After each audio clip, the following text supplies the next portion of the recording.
And look, I have to check the date and time every morning to make sure because it's 7:30 Pacific time, but 10:30 on the East Coast. And thank you so much for joining. This is your spot to check out all of the morning's political news and headlines to get your morning started off right. And we're coming to you for this Friday after finally concluding the Democratic National Convention. Night 4 was last night, and it was the big night. Joe Biden, former President Joe Biden, has formally accepted the Democratic Party's nomination for President of the United States. Jason Carter says hello. Hi, Jason. Good morning. Good morning, Mark. Good morning, Ariana. Thank you for joining this morning. So there was a lot of buildup to this DNC, to this final night of Joe Biden accepting the nomination and doing it in his speech, which was the final speech of the night. Everything was leading up to this, and there was a lot of worrying, I would say, across the board by Democrats because of Donald Trump's attacks on Joe Biden as being sleepy and unable to string together coherent sentences and a gaffe machine, and what's he going to say, and will he be able to deliver? And what he was able to do really was a slam dunk. I think that's agreed across the board. Even Fox News was depicting it as a slam dunk last night. We had people from all sides of the aisle saying that Joe Biden did what he needed to do and more. He delivered a very compassionate, empathetic speech. It was fiery. It was unifying. It was clear and convincing. And, you know, there were really a couple really important notes. First, he talked about, while I'll be a Democratic candidate, I will be an American president, and said, I'll work hard for those who didn't support me, as hard for them as I did for those who did vote for me. He added that Trump has kind of cloaked America in darkness for far too long. So for people who are frustrated with the bombast and the spectacle of Donald Trump's presidency and even his approach to just campaigning, this destructive divisiveness, this constant bombast and insulting people and tweeting, Joe Biden was seeking to offer up the contrast to that. He was really seeking to say, this does not need to be this way. And he did so last night in a convincing way. He was empathetic and warm, and he talks about his personal pain in a way that is relatable. And when he says that he wants to be a president that little kids can look up to the way that Barack Obama was, and says that's Donald Trump, nobody can say that about Donald Trump, we believe him. And so Stephen Starr says, I'm specifically tired of the bombast, and I think that is what the Joe Biden camp is counting on. So it was a slam dunk speech, and also it blew a hole in the Trump campaign's ability to call Joe Biden sleepy, to call him unable to string together sentences. They're going to need to rethink their entire campaign strategy now in the way that they offer up a stark contrast. So what do I think of Donald Trump's approach to TikTok, attention to it versus the attention to COVID-19 recently, says Josh. I think that Donald Trump's attention is constantly in the wrong place. I think his priorities are always wrong. I think his own top priority is himself and his reelection chances, and that informs the way he has addressed the coronavirus. It informs the way he makes choices about TikTok, which, you know, the reason he's attacking TikTok is because teenagers on TikTok were organizing to spoil his campaign events, and he didn't like it. So as with everything with Donald Trump, if he's not personally affected by it, you're not going to see any action on it. So, but Joe Biden's speech did a great job of really contrasting Donald Trump in that way, and sort of saying we need decency back in the White House and somebody that's going to work for all of us. And he was convincing and clear, and he talked in a sort of hushed tone in an almost really riveting way. I thought it was probably the best speech of Joe Biden's career. And for people that were unconvinced about Joe Biden as the nominee, last night did a very good job of silencing critics. He talked about all the major policy platform points that he wants to accomplish as president, something which is also a contrast because he's actually talking about policies, but really it was a speech that was meant to humanize and relate and say, enough is enough. Let's get over this dark period. Don't you want a better life for your children?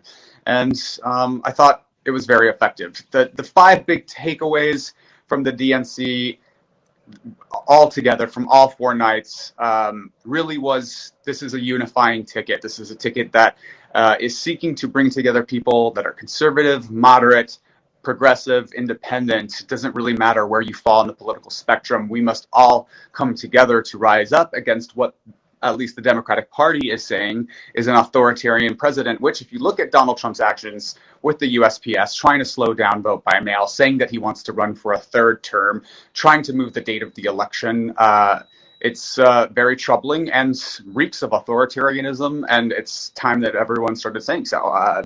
He is now cooking up new weird birther claims against Joe Biden, kind of ranting at a campaign event in Pennsylvania that Biden wasn't actually born in the state of Delaware. So really, this is really a slam dunk moment.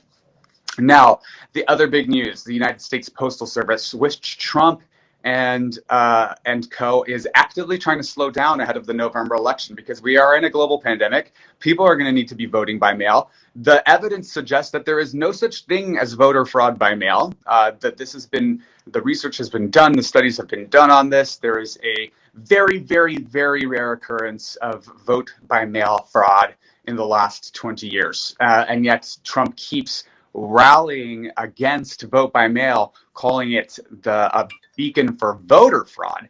But he and his entire family votes by mail, and everyone in his cabinet votes by mail anyway, even regardless of the pandemic. So it seems a little bit odd. He appointed U.S. Postmaster General Louis DeJoy. Now, Louis DeJoy is going to be before a Senate hearing today, which is, a House congressional hearing today, to answer to questions as to why there have been slowdowns in the USPS and why have there been efforts to defund the USPS ahead of the November election. Mackenzie Husband says it was a great speech. It was a stern speech for these dark times. He showed how he's going to leave.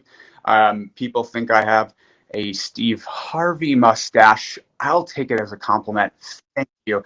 Liza Donnelly says he's testifying right now. So as soon as we get off this broadcast, we are going to tune in and check it out. And look, corruption and bombast is nothing new for the Trump administration. As we know yesterday, the other big news. Hi, Tony Manfana. This putz is Alex Mohajer. You are watching the AM Report with Alex Mohajer. And if you like this content, please visit haps.tv/@Alex Mohajer and sponsor it. Thank you for joining.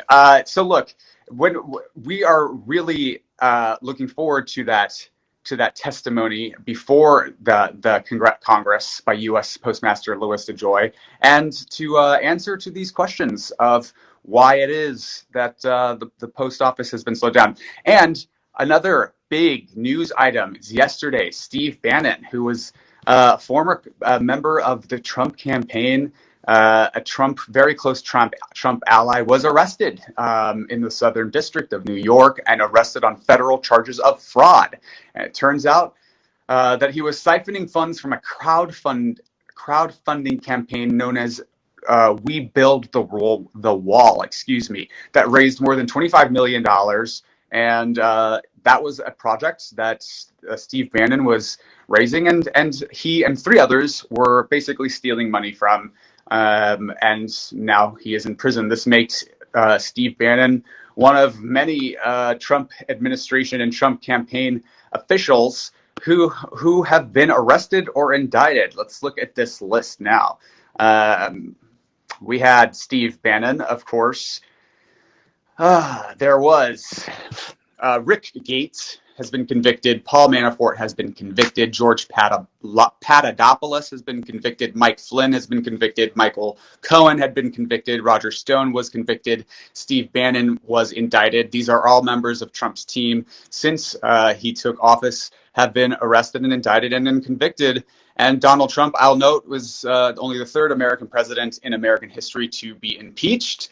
And Donald Trump Jr. appeared on Fox News last night, debating the DNC and Joe Biden, or rebutting rather, and saying that Joe Biden is a swamp and the Democrats are the swamp, and this is just more of the same, more of the swamp. And a very, very interesting Donald Trump Jr.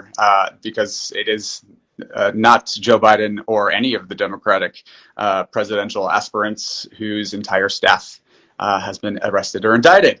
So very, very interesting news. And Mackenzie Hussman calls it a criminal administration. I think that Donald Trump has a good deal of track record projecting his own failings. And I'll note the Senate intelligence report that came out last week did show that Donald Trump's campaign did receive help from the Russians in the 2016 campaign. There is not a doubt that the Russians interfered, and that is because of Vladimir Putin, and the intelligence agencies are warning us again that the Russians are at it again in this election. And I'll note another little story, not a little story, but this morning, is that Russian opposition leader Alexei Navalny, who was a fierce critic of Vladimir Putin, has been hospitalized and in a coma after drinking a cup of tea that his spokesman says she believed was laced with poison. So this is what Putin does. He kills his detractors. Donald Trump views Putin as a role model of sorts, calls him a strong and powerful leader. So it's very troubling that this is who our sitting president is modeling himself after. Finally, just want to wrap up today with saying California is experiencing big and tragic wildfires during a pandemic. There are at least 4 people dead in wildfires that are raging across northern and central California, and 360 new fires across the state. So, California is in a state of crisis and needs support, and we are hoping that the president and the federal government do release some sort of federal emergency relief package to the state of California. This has been the AM Report with Alex Mahajer for HAPS News. Thank you so much for joining. If you liked this content, please consider sponsoring it, donating whatever you can on haps.tv/@AlexMohajer. We are live every weekday morning at 7:30. We're off for the weekend, but I'll be back next Monday giving you all of your morning news and political headlines to get your day started off right. Thanks for joining, and thank you everyone for joining. Share from Northern California. Hello. I hope that you're staying safe and that you are staying healthy. Josh Sell, do you think after his presidency he will face any charges on any of the allegations brought forth during his time as president? Yes. I think that Donald Trump doesn't want to be president. I don't think he even wants to be president. I think he's seeking re-election with all of his might because he's worried that the second that he leaves the White House, he will be indicted. So thank you so much for joining. This has been the AM Report.